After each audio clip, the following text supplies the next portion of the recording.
90 రోజుల కోర్సు పూర్తి చేస్తే చాలు 100% ప్లేస్మెంట్ సపోర్ట్ తో సాఫ్ట్వేర్ జాబ్ మీ సొంతం. వెంటనే కోడ్ జ్ఞాన్ డెస్టినేషన్ ని సంప్రదించండి. Welcome to Suman TV. నేను మీ Suman TV Nag. Bollywood star hero Saif Ali Khan recent breaking news కనుక మనం చూస్తే అతనిపై 6 కత్తిపోట్లు, దానితో పాటు తెలియని అగంతకుడు ఎవరో దాడి చేసినట్లయితే ఒక న్యూస్ బయటికి రావడం జరిగింది. అయితే అతనికి సంబంధించినటువంటి పూర్తి వివరాలు ఏంటి, ఏం జరిగింది అండ్ పోలీసుల విచారణలో కూడా కొన్ని విషయాలు బయటికి రావడం జరుగుతుంది. 7 టీమ్స్ దానికి పనిచేస్తున్నట్లయితే తెలుస్తుంది. మనతో పాటు హైకోర్టు అడ్వకేట్ అలగరి రవీంద్రనాథ్ గారు ఉన్నారు. అది వారి మాటలో తెలుసుకుందాం. Hello sir. హాయ్ అండి నాగరాజ్ గారు. సార్, కేసుకు సంబంధించింది అయితే 7 టీమ్స్ పనిచేస్తున్నట్లయితే తెలుస్తుంది. అయితే అంత దారుణంగా సీసీ ఫుటేజెస్ కూడా ఉంటాయి కదా, ఎవరు దాడి చేసినట్లయి ఉంటారు అండ్ పూర్తి స్టోరీలోకి కనుక మనం వెళ్తే సైఫ్ అలీ ఖాన్ గారిది గతానికి సంబంధించిందైనా సరే మనం కనుక చూసుకుంటే ఇప్పటి వరకు ఈ పరిణామాలు ఏ విధంగా చోటు చేసుకుంటాయని చెప్పేసి భావించవచ్చు అంటారు? ఖాన్ త్రయం అంటారు బాలీవుడ్లో. షారుఖ్ ఖాన్, అమీర్ ఖాన్, సైఫ్ అలీ ఖాన్, వీళ్ళందరినీ కలిపి ఖాన్స్ త్రయం అంటారు. అంటే ఒక 90s జనరేషన్స్లో సైఫ్ అలీ ఖాన్ కావచ్చు, షారుఖ్ ఖాన్, అదేవిధంగా సల్మాన్ ఖాన్, అమీర్ ఖాన్, ఈ ఖాన్స్ ఫ్యామిలీస్ కంప్లీట్గా ఒక 2 దశాబ్దాలు 3 దశాబ్దాల పాటు సినిమా రంగాన్ని, ముఖ్యంగా ఈ బాలీవుడ్ని ఒక ఊపేశారు. అంటే వేరే వాళ్ళకి ఛాన్స్ లేకుండా. అంటే అప్పటి వరకు కపూర్ ఫ్యామిలీ ఎంత రాజ్యం వెళ్ళిందో, కపూర్ ఫ్యామిలీకి ఎగ్నిస్ట్గా ఖాన్స్ ఫ్యామిలీ వచ్చిన తర్వాత అంటే షారుఖ్ ఖాన్, సల్మాన్ ఖాన్, అమీర్ ఖాన్, సైఫ్ అలీ ఖాన్, ఈ ఖాన్స్ ఒక చక్రాన్ని తిప్పేశారు.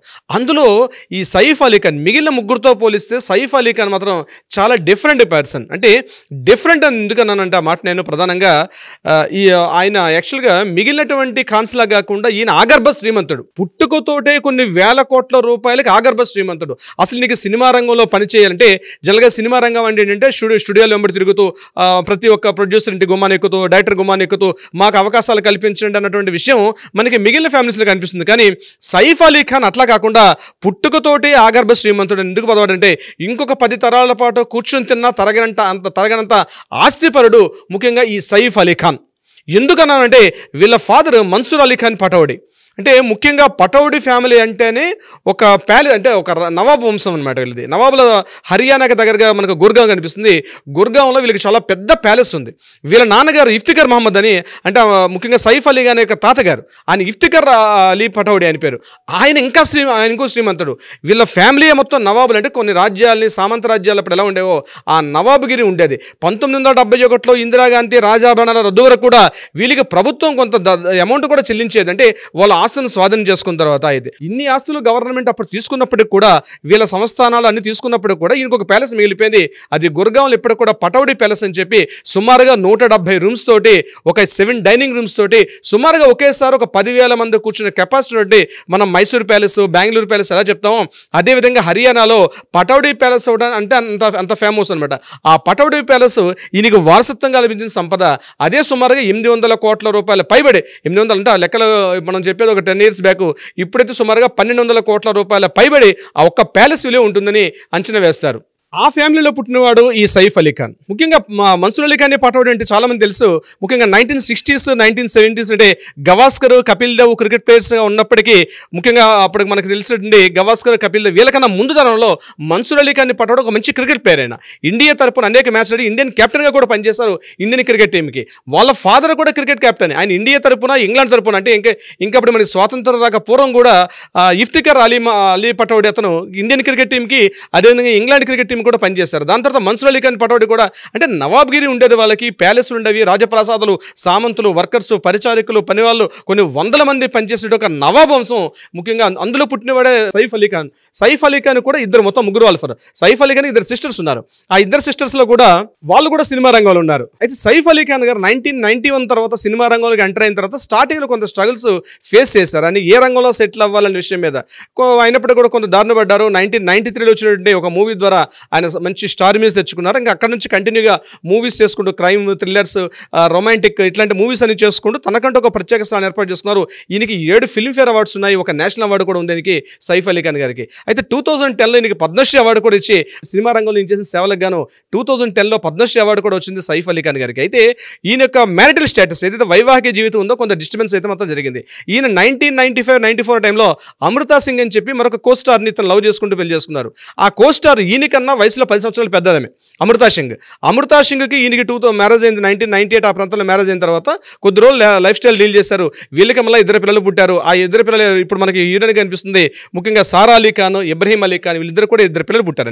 సారా అలీ ఖాన్ ఇప్పుడు కూడా కొన్ని మూవీస్లో కూడా యాక్ట్ చేస్తుంది అమ్మాయి కూడా. సారా అలీ ఖాన్, ఇబ్రహీం అలీ ఖాన్ ఇద్దరు అయిన తర్వాత 2004లో కొన్ని ఇష్యూస్ వల్ల వీళ్ళిద్దరు కూడా విడిపోయారు. అయితే కొంత ఒక యారోగెంట్ పర్సన్ సైఫ్ అలీ ఖాన్ గారు కొన్ని సందర్భాలు వివాదాస్పద వ్యాఖ్యలు చేస్తూ కూడా కొంత రౌడీ అన్నట్టుగా కూడా ముద్రపడడం కూడా జరిగింది. సో కొంత వివాదాస్పద వ్యాఖ్యలు చేయడం, ముఖ్యంగా ఒక సందర్భంలో ఒక జర్నలిస్ట్ ని అమృతా సింగ్ గారికి ఒక బ్రిటిష్ జర్నల్ కి మధ్య వీళ్ళిద్దరి మధ్య కొంత రిలేషన్ ఉందన్నట్టుగా ఒక పేపర్లు రాసినందుకు గాను ఇమీడియట్ గా జర్నలిస్ట్ ని పిలిచి చాలా గట్టిగా కొట్టినట్టుగా అప్పట్లో 1995 పెద్ద వార్త అయింది. ఆ టైంలో 1999, 2000 ఆ టైంలో ఒక పెద్ద వార్త అయింది. అమృతా సింగ్ ని ఎవరైనా కామెంట్ చేసినా కూడా ఆయన తట్టుకోలేని పరిస్థితి. చాలా సెన్సిటివ్ పర్సన్, ఎవరైనా కొంత యారోగెంట్, సెన్సిటివ్ ప్లస్ యారోగెంట్, ఎవరైనా ఏదైనా మాట్లాడి మాత్రం వెంటనే చేయి చేసుకుని కొట్టే తత్వం కూడా ఉండేది ఒకప్పుడు 90s లో 2000 వరకు కూడా. సో 2004లో వీళ్ళకి మధ్య విభేదాలు ఏర్పడడం, అమృతా సింగ్తో ఈయన విడిపోవడం కూడా జరిగింది. 2004 తర్వాత మళ్ళీ ఈయన అప్పుడు కరీనా కపూర్ గారితో ఈయన లవ్ ట్రాక్ లో పడడం కూడా జరిగింది. ఇక్కడ విశేషం ఏంటంటే అమృతా సింగ్ని పెళ్లి చేసుకునేటప్పుడు ఈయనకన్నా 10 ఏళ్ళు వయసు పెద్దది. అట్ ద సేమ్ టైం ఈయన కరీనా కపూర్ మ్యారేజ్ చేసుకునేటప్పటికి కరీనా కపూర్ గారికి ఇది ఫస్ట్ మ్యారేజ్,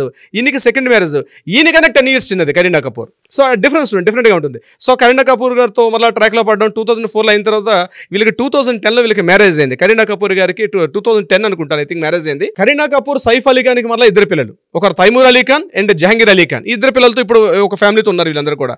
అయితే కొంత వివాదాస్పద వ్యాఖ్యలు, ఆస్తులకు సంబంధించి, ఇది కాకుండా వీళ్ళకి స్విట్జర్లాండ్లో ఒక అవుట్ హౌస్ కూడా ఉంది. వీళ్ళకి స్విట్జర్లాండ్లో సుమారుగా చాలెట్ అని చెప్పేసి స్విట్జర్లాండ్ సెంటర్లోనే వీళ్ళకి సుమారుగా అక్కడ ఒక 20 ఎకరాల స్థలంలో ఒక వీకెండ్ హోమ్స్ లాగా, ఐ మీన్ అదంటే గెస్ట్ హౌస్ లాగా అనమాట. సో స్విట్జర్లాండ్ కూడా అది కరీనా కపూర్ పేరు మీద కూడా రాస్తున్నట్టుగా మనకి విషయం తెలుస్తుంది. సో ఏదేమైనప్పటికీ కూడా ఇంటర్నేషనల్ స్విట్జర్లాండ్ కావచ్చు, దుబాయ్ కావచ్చు, ఇండియాలో కావచ్చు, సుమారుగా లెక్క వేస్తే 2000 కోట్ల పైబడి ఆస్తులు ఉన్న నికర ఆస్తులు వీళ్ళు సుమారుగా 2000 కోట్ల పైబడి ఆస్తులు ఉన్నట్టుగా మనకు తెలుస్తుంది సైఫ్ అలీ ఖాన్ గారికి ఉన్నటువంటి ప్రాపర్టీస్. అయితే ఇటీవల కాలంలో ఈయన కేవలం హిందీ మూవీస్ ఒకటే కాకుండా వెబ్ సిరీస్లో కూడా రావడం జరిగింది.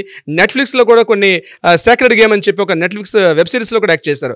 దాని తర్వాత రీసెంట్గా గడిచిన ఒక 4 years నుంచి 23లో ఆదిపురుషు, అదేవిధంగా దేవర సినిమాలతో కూడా దక్షిణాది ప్రేక్షకులు కూడా దగ్గర అవడంలో ఆయన ట్రై చేస్తున్నారు. బహుశా దేవర 2లో కూడా ఆయన పార్ట్ 2లో కూడా ఇంపార్టెంట్ కీరోలు ఉండేటువంటి అవకాశం కూడా ఉన్నట్టుగా మనకు తెలుస్తుంది. ఇటువంటి సందర్భంలో రీసెంట్గా శ్రీలీల, మన తెలుగు యాక్టర్ శ్రీలీల కూడా సైఫ్ అలీ ఖాన్ గారి తలకి అబ్బాయితోటి వీళ్ళిద్దరు కూడా కాస్త క్లోజ్గా ఉన్నటువంటి కొన్ని క్లిప్పింగ్స్ కూడా రావడం జరిగింది. అది కొంత వివాదాస్పదమైన, మళ్ళీ ఏం జరిగిందో మీడియాలో కూడా కొంత మళ్ళీ సైలెంట్ అయిపోయాయి వార్తలు. అంటే ఏదేమైనప్పుడు కూడా సైఫ్ అలీ ఖాన్ గారి యొక్క మొత్తం ఎంటర్ లైఫ్ తీసుకున్నట్టయితే కొంత వివాదాస్పదం, కొంత arrogant, at the same time మంచి ఎసెట్స్, ప్రాపర్టీస్, రిచెస్ట్ పర్సన్. బహుశా ఈ రోజు ఈ సంఘటన జరగడానికి కూడా కారణం ఆయన ఉన్న హౌస్ కూడా ఎక్కడంటే వెస్ట్ బాంద్రాలో పర్ స్క్వేర్ ఫీటే లక్షల్లో ఉంటుంది. నాట్ ఏదో థౌజండ్స్లో ఉంటుందండి. స్క్వేర్ ఫీట్ వెస్ట్ బాంద్రాలో స్క్వేర్ ఫీట్సే లక్షల్లో ఉంటుంది. నేను స్క్వేర్ యార్డ్స్ చెప్పట్లేదు నాగరాజ్ గారు. అటువంటి రిచెస్ట్ ఏరియాలో highest business magnets, film stars, politicians, richest ఉన్నటువంటి ఏరియాలో ఈయనకు ఉన్నటువంటి హౌస్, ఆ బిల్డింగ్లో 11th floorలో ఈ సంఘటన జరగడం కొంత దురదృష్టకరం. అయితే ప్రధానంగా మనం గుర్తుపెట్టుకోవాల్సింది ఏంటంటే దీని వెంబడి ఏదైనా ప్రాపర్టీస్, ఆస్తులకు సంబంధించి ఏమైనటువంటి ఇష్యూస్ ఉండే అవకాశం కూడా ఖచ్చితంగా ఉంటుంది. కరీనా కపూర్ గారు ప్రధానంగా మ్యారేజ్ చేసుకోవడం కూడా ఈయన దగ్గర ఉండే అపార్ట్ ఆగర్భ శ్రీమంతుడు, పుట్టుకతోటే శ్రీమంతుడు అనే విషయం మీద కరీనా కపూర్ గారు మ్యారేజ్ చేసుకోని చెప్పి ఆ మధ్యకాలంలో వార్తలు ప్రధానంగా కొంత విశృంఖలంగా వచ్చాయన్నమాట. కరీనా కపూర్ గారు, ఎందుకంటే ఆమె చూస్తే యంగా, ఆయనకన్నా 10 ఏళ్ళు చిన్నది ఈయన, ఈ 10 ఏళ్ళ పెద్ద వ్యక్తి, అతనితో మ్యారేజ్ చేసుకోవడం విషయంలో కొంత వివాదాస్పదంగా కూడా జరిగింది. ఎంటైర్ లైఫ్ కావచ్చు, ఆయన మ్యారిటల్ స్టేటస్ కావచ్చు, పర్సనల్ లైఫ్ కావచ్చు, ఎంటైర్ త్రూఅవుట్ లైఫ్లో మాత్రం చాలా వివాదాస్పదున్న వ్యక్తి చిట్ట చివరిగా ఈ రోజు ఒక అగంతకుడితోటి కత్తిపోట్లకు గురై ఈ రోజు లీలావతి హాస్పిటల్ ఆయన పడి ఉండడం మాత్రం కొంత మనకి ఒక నటుడిగా మనం ఓన్ చేసుకుంటాం కాబట్టి కొంతవరకు మనకి కొంత ఇబ్బంది కలిగించే వార్త ఇది. బట్ ఏదేమైనప్పుడు కూడా పోలీసులు మాత్రం తొందరలో ఇంట్రాగేషన్ చేసి దీని మీద ఒక కూపీలాగి కంప్లీట్గా ఒక ఫైనల్ ఇన్ఫర్మేషన్ వచ్చే అవకాశం అయితే ఉంటుంది. నాగరాజ్ గారు చూద్దామండి ఏ విధంగా ఉంటుంది అనేది. Anyways thank you so much Ravindranath garu. Thank you so much Nagaraj గారు.